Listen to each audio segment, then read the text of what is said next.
story was submitted to me by a follower who would like to remain anonymous. When I was 14, I had a best friend named Lucy, and we had one of those friendships where we were really close really quickly, which I now know is a red flag and usually a sign of a toxic friendship, but I was too young to know this then. Our favorite thing to do together was hang out at the mall. Our parents would let us go alone as long as we abided to one rule. We had to stay together at all times, and we were always pretty good about that. One night we were having a sleepover at Lucy's house and her Uncle Mike came over for dinner. Uncle Mike was pretty loud and goofy. He showed us like 8 magic tricks that night. I liked him, he was fun, but as I was helping clear dishes after dinner, I overheard Mike and Lucy's mom having a hushed conversation in the kitchen. She was like, "You've had too much to drink, why don't you just spend the night?" So Mike ended up sleeping over that night too. Right before going to sleep, Lucy's mom came into the bedroom, and she told us to remember to shut the bedroom door before falling asleep. When I asked Lucy why she said that, Lucy just shrugged and said, "I don't know." But we made sure the bedroom door was shut just like she asked. In the middle of the night, I woke up to the feeling of someone tickling my feet.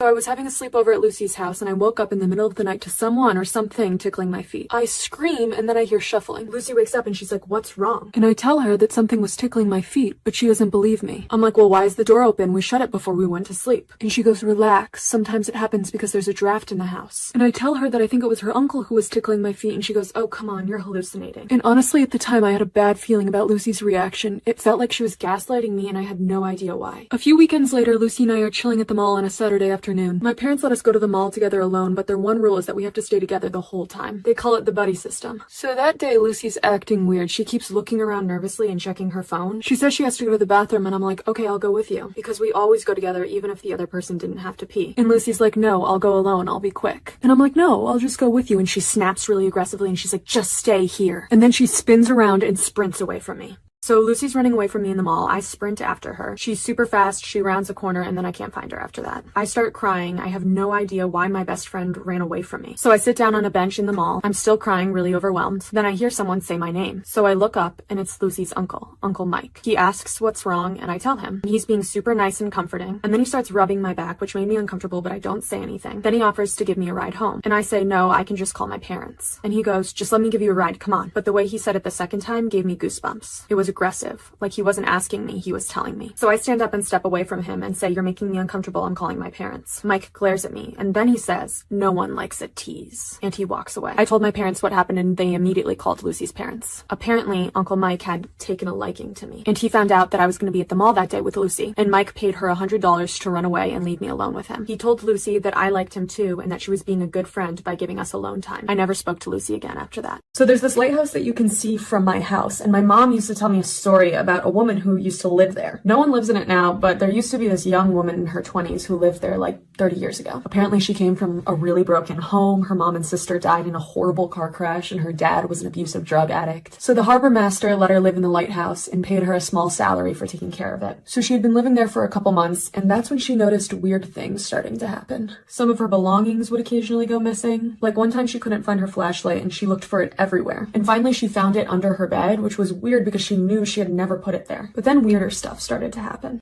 So at this point, she had been living at the lighthouse for like 6 months, and she was getting pretty creeped out because bizarre things started happening. She started noticing that some of her food was going missing, but she was the only person who lived in the lighthouse, obviously, and she was really specific about what food she bought when she went grocery shopping. She went to the grocery store at the beginning of each week, and for example, she would always buy 7 apples, one for each day of the week, and she was always really precise about that. But there were a few Sundays where she didn't have any apples left by the end of the week, which didn't make any sense because she always counted at the grocery store to make sure she had 7 apples. So she started getting more and more creeped out, but she didn't want to say anything because she had nowhere else to live. And then one night she woke up in the middle of the night to something touching her feet at the end of her bed. So she woke up in the middle of the night to something tickling her feet, and she was really freaked out, obviously. So she jumped out of bed and turned all the lights in the lighthouse on. But when the lights came on, there was nothing there. She checked through the whole lighthouse and couldn't find anything. Nothing like that ever happened again, but she never slept well after that. She stayed in the lighthouse for like 5 more months, but eventually she found a new place to live, got a new job. She ended up moving to an entirely different state. And then one day, like a year later, she's at work, sitting at her desk, and she's going through old pictures on her phone. And she finds an album on her phone called You at Night. And she's thinking, what? I do not remember making this album. So she clicks into it and she gasps because all the pictures in the album are of her sleeping in her old bed at the lighthouse. One summer after my sophomore year of college, I was working on an organic farm in Switzerland. But the farm was in this really remote area, so every few days I had to go to the closest town to run errands. But I didn't have a car or anything, so I would hitch rides. And even though hitchhiking is usually a pretty sketchy thing to do as a single woman in a foreign country, I normally felt pretty safe, except for this one time. I was on my way back to the farm and I had hitched a ride on a motorcycle. And then this other guy on a motorcycle came up next to us and was trying to tell me something. And it's super windy, obviously, so I can't hear anything. And we were going like 40 miles per hour on these tiny roads. He's holding a necklace in his other hand that he's like dangling around. I'm like, no, I don't want the necklace. I don't have any cash on me. But he kept following us and trying to sell it. So finally we get to the spot where I'm supposed to be dropped off. And this guy's been following us for like 30 minutes. And from the place where I'm dropped off, it's still a 10-minute walk to the farm. And the sun is setting, it's getting dark. So I start walking and this guy keeps following me. And I start to get this really bad feeling. So I'm getting worried about this guy following me. So I turn to him and say, all I have is $2 American. And that was true. I actually only had $2 in cash on me at that time. And he keeps repeating this word that I don't understand. Oh, pal. That's what he keeps saying over and over again. So I pull out the $2 and I look at him and I'm like, this is all I have. And he's like, okay. And he gives me the necklace and I give him the $2. And I'm not even sure if he'll leave me alone at this point. But after I buy the necklace, he turns around and starts walking away. So I'm really relieved. Obviously, I look at the necklace. I can barely see it because it's dark. And when I finally get back to the farm, I have dinner and then I go to bed. And while I'm getting ready for bed, I'm emptying my pockets and I look more closely at the necklace. And I realize it's actually really pretty. It's like a white iridescent gem, and I look it up and I realize it's probably an opal, which would make sense because opal sounds a lot like the word the guy kept repeating. So I decide to wear it because I actually really like it. So I put it on and then I go to bed. But in the middle of the night, I wake up to something I'd never experienced before. So I wake up and it feels like the whole house is shaking. And I start freaking out, but suddenly it stops completely. And normally in the middle of the night, there are a lot of animal noises on the farm, but everything was silent. So the next morning, I find out that it was an earthquake, which is pretty uncommon for that area. And when the sun comes out, we actually see that the earthquake caused some legitimate damage. There was a little shed on the property that had fallen apart, and we spent the rest of the day rebuilding it. But then more and more weird stuff started to happen. Like the next day, for example, the farm had this little pond of koi fish, and all of a sudden they all died. We found them all floating, like 20 of them, belly up. It looked like they had gotten poisoned or something, but we couldn't figure out how. And then like 4 days later, something even worse happened. The farm had this really cute dog named Chicken, who would always be hanging around, but then went missing for like 2 days. So after a couple days, we decided to go look for Chicken in the rainforest. We all decide to go look for him separately in different directions, and I'm probably searching for like an hour, and then I hear something rustling in the bushes, and I find Chicken. But normally Chicken's super friendly, but he's like growling at me and baring his teeth, and his eyes look really weird, like they're going in different directions. But I managed to put the leash on him, and we start walking. I find the other people. We decide to go back to the house. We make dinner. We're happy the Chicken's safe. So we're eating dinner, and Chicken starts shaking uncontrollably. He's whimpering, he's having a seizure, and then he dies right in front of us. It was horrible. So the next day we have to bury Chicken. But then 2 weeks after we bury him, all the arugula on the farm dies. And more little things start going wrong too. And it just got so bad that I decided to go home early, back to the US. And on my flight home, I had the worst turbulence I've ever had on a flight. Like the person next to me was vomiting. It was the worst plane ride I had ever been on. So I get back to Boston and I'm at baggage claim. And there's this old woman who's also at baggage claim who keeps giving me nasty looks. So I'm trying to avoid eye contact. But then she comes over and she tries to talk to me. And she goes, your necklace. And she points to my necklace. She goes, opal. That's an evil necklace. She goes, you should not wear that at airports. And I'm like, okay, I don't know what to say back to her. And then I get home and I take a shower and I take off the necklace. But when I get out of the shower, I hesitate before I put the necklace back on. So I go to my phone and I Google meaning of opal. And I found on Wikipedia that opals are sometimes known as demon stones, and that the stone is associated with bad luck. In Russia, the stone symbolizes an evil eye, and anyone wearing it or associated with the stone also is evil themselves. Whoops.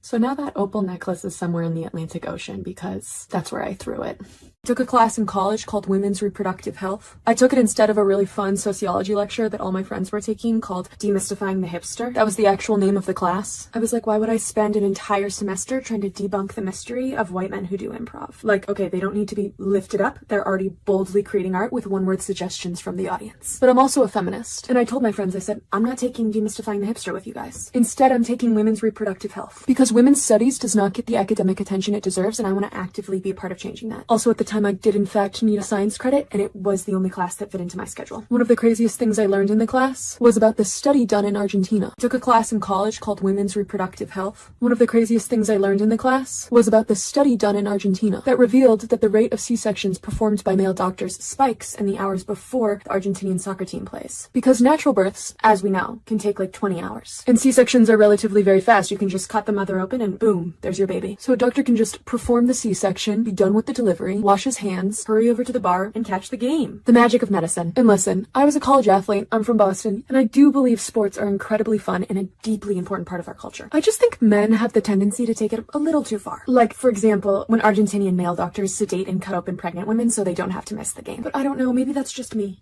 I used to work at a consulting company, and a few years ago I went on a work trip with 4 of my colleagues to visit a client in Miami. It was me, this guy David, and then our 2 bosses, Melissa and Rick. David and I were both younger people at the company, and then Melissa and Rick were both senior, and we reported to them. So we would do our work during the day with our clients, and then at night we usually had dinner all together. And at dinner people were typically having a lot of fun, everyone got a little tipsy. So on the second night at dinner I noticed that David, the coworker who's my age, keeps glancing at our boss Melissa really flirtatiously. So I start subtly observing them more, and I noticed that Melissa keeps touching David's shoulder and laughing at all of his bad jokes. And Melissa is not only our boss, but she is married with a kid. So it is very shocking to see Melissa flirting with David, who's like 20 years younger than she is. But I also think maybe I'm reading into things, maybe they're not flirting, because they both would definitely be losing their jobs if they were having any sort of affair. But the next day, things escalated. So I keep seeing my boss, Melissa, and my coworker, David, flirting with each other on our work trip in Miami. And Melissa is much older than David, and she's married with kids. After all of our dinners, they stay at the bar, just the 2 of them talking. So I start to think that something is definitely up. And honestly, I don't really even want to know what's going on because I don't want to get in trouble with the company. So the last night, all 4 of us stay after dinner and get a drink at the bar. And David ends up going up to his hotel room early because he gets hammered. And then my other boss, Rick, goes up shortly after because he's tired. So it's just me and Melissa at the bar finishing our drinks. And as we're finishing our drinks, Melissa asks me if she can see my hotel room, which I think is weird, but I'm like,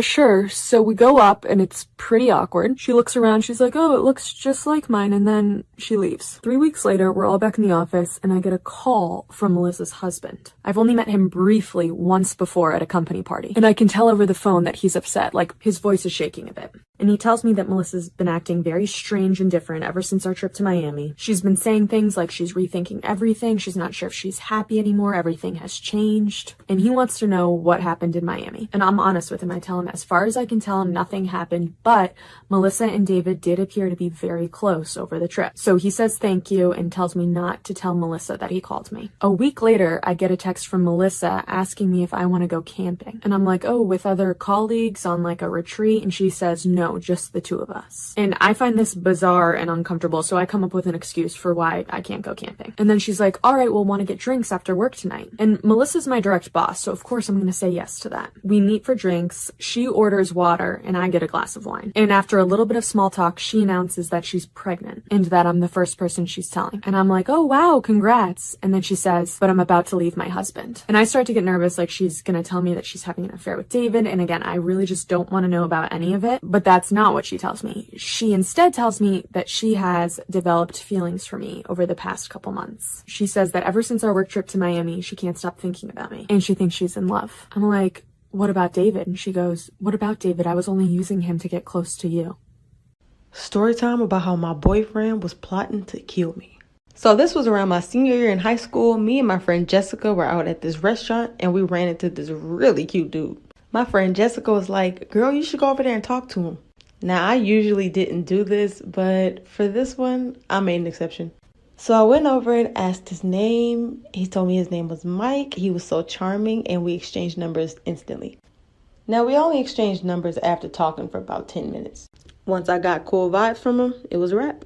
Once I went back to my friend Jessica, I was so excited that I actually got his number and we started to text immediately. So I went home and we were texting and I was telling him about the school that I went to and just basic conversation. We texted all day into the night. So the next day he took me on a date and we went to this really nice restaurant. So that next Monday came around, I ran into Jessica and was telling her how much fun we had. That Monday at school, I ran into Jessica and she looked so disturbed, like for part 2. This is part 2 about how my boyfriend was plotting to kill me. So like I said in part 1, I ran into Jessica that Monday at school and she looked so disturbed for some reason. I was like, hey girl, we had so much fun on our date. What's wrong? She was like, girl, Mike is here. I don't know why she looked so disturbed. I was excited to find out he was going to our school. But once I told her how happy I was about it, she was happy for me. So to fast forward the story, I was spending the night at his house more often and we started going to school together. But I definitely noticed something was off when I would go to sleep. Anytime I woke up in the middle of the night to check my phone or to go use the restroom, I would notice he was just up staring at me in the bed. This gets crazy, like for part 3. Part 3 about how my boyfriend was plotting to kill me. So like I said in part 2, I noticed stuff was kind of weird. Every time I woke up to check my phone, he was always up in the bed just staring at me. So one morning, I set my alarm 30 minutes earlier than I usually do so I can get up for school earlier. I noticed he wasn't in the bed, so I'm using my flashlight and I'm just walking around the room, looking in the closet, trying to find out where he went.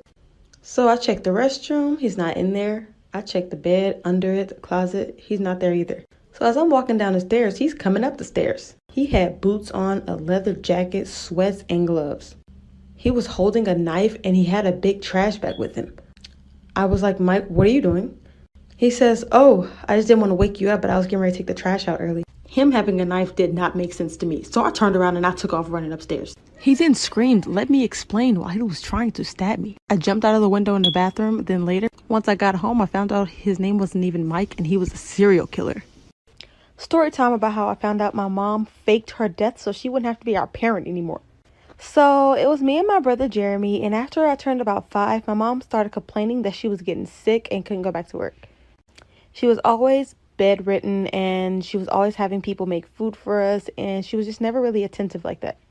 So here and there she would have this random black car come pull up to the house, and she always told us that she was going to appointments. So that's what we believed. She would come back and just keep us posted and say that the doctor gave her a prescription and that she should be fine. As the years went on, me and my brother Jeremy, who was younger than me, he was 12 and I was 15 at this time, we just started taking care of her for the rest of our lives.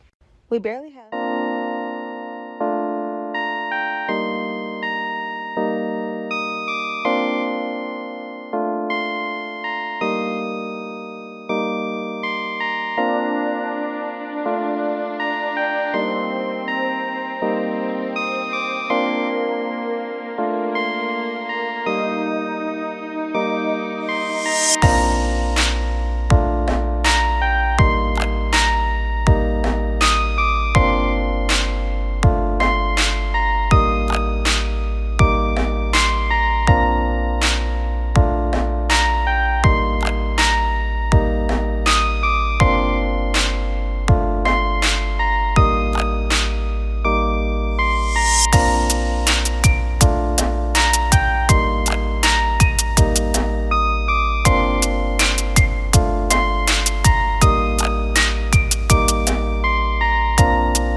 We barely had a social life or really any social skills or normal high school experience because we felt like our mom could die any second. And she would always tell us, don't you notice how much weight I'm losing? Because the clothes that she would wear were really big. So one morning, that same black car came and got her and she went to the hospital and she never came back, like for part 2. This is part 2 about how my mom faked her own death. So like I said in part 1, that black car came and supposedly took her to the hospital, but she never came back. So of course, me and my younger brother Jeremy were curious about why she wasn't coming back. So after a whole week of our aunt babysitting us, we kept asking her, where's our mom? And she looked so uncomfortable and cringy every time she told us that, oh, she's still in the hospital. So it's officially been 2 weeks and my aunt got a weird phone call in the middle of the night. She woke up me and my little brother Jeremy and told us that our mom had passed away from an unknown disease. So only about 5 to 10 minutes after me and Jeremy were crying, our aunt went to her bedroom. I dropped out of school and everything because it just made me depressed that my entire life my mom was sick. So sometime later, I asked my aunt about the funeral and she said that she was going to be cremated, so there would be no funeral. So after my mother was cremated, my aunt kept the urn locked in a cabinet and said we weren't allowed to touch it ever. This gets bad, like for part 3. Part 3 about how my mama faked her own death. So like I said in part 2, we weren't allowed to touch the urn. My aunt kept it locked away in a cabinet. I was 15 at the time, but as some years went on, I turned 18, and I just wanted to see it. After all, it was my mom's. So one day, for some reason, I just couldn't sleep, and I was staying up extremely late. I heard my aunt getting ready to leave the house, so I decided to stay up to see where she was going. I looked out of the window, and the same mysterious black car that used to pick my mom up when I was 5 came to pick her up. That was weird. So after she left, I started looking around through all of her mail, all of her clothes for that key. So I found the key to the urn, and I went to the urn, unlocked it, and you will never guess what I found in there.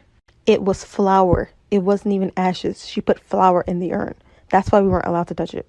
Once I got used to my aunt's schedule, I followed her next time. So as I'm spying through this weird house, I see my aunt talking to my mom. Once I screamed at both of them for a good hour, I found out that my mom paid my aunt to pretend that she was dead. She wanted a fresh start at life, but instead went to jail. Creepy baby story time. So Jonathan and Marie were high school sweethearts who later got married and tried to have kids. They had been trying for 5 whole years, and she miscarried 3 times. After a while, they were about to look into adoption because it was just taking too much work. Then they tried praying and seeing a specialist, a counselor, because it was making their marriage pretty tough. After the doctors telling her something was wrong with her reproductive system, they went home and just cried. A week later, she started feeling weird cramps in her stomach. She went to the hospital because she just didn't think she could have been pregnant after all those tries. But when the doctor said she was pregnant, she almost passed out in disbelief and excitement. She went home, and when her husband got off work, she couldn't wait to tell him the great news. They were crying with happiness. So as time went on, they started going to the doctor, getting regular checkups, and everything was going all right. Then at a certain time, the baby was supposed to be bigger than it actually was, and they told them that the baby wasn't growing at a proper speed. They had her take certain vitamins and told her not to worry, like for part 2. Part 2, creepy baby story time. So like I said in part 1, she started taking vitamins just to make sure everything went properly. So about 6 months into her pregnancy, she was just frightened because that baby was not big enough. For some reason, the doctors kept telling her that she had nothing to worry about, so she just took their word for it. She didn't want to overstress because stress isn't good for pregnant women. For some reason, after those 6 months, the baby really started to pick up speed and grow at a normal pace. So boom, delivery day was here. It was time for her to give birth. So delivery day comes, she pushes the baby out, everything seems normal, takes his first